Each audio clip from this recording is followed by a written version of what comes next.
সেই তো পানি খেলেনি, মাঝখানে জলটাকে দাদা ঘোলা করে ফেললেন। যেখানে আদালতের রায় ছিল যে ইশরাক মেয়র পদে বসবে, নির্বাচন কমিশন প্রজ্ঞাপন করেছিল, তারপর কোথাকার কোন দুইজন ব্যক্তি এসে সেটার বিরুদ্ধে রিট করলেন।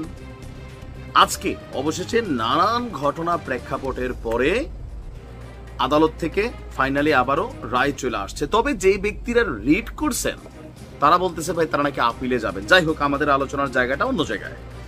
আমরা গতকালকে থেকে ইশরাক যখন যমুনার সামনে তার সমর্থকদের সাথে তিনি একত্রিত হয়েছিলেন, তখন তিনি একটা বক্তব্য দিয়েছিলেন। সেই বক্তব্য থেকে ইতিমধ্যেই তিনি সরে এসেছেন।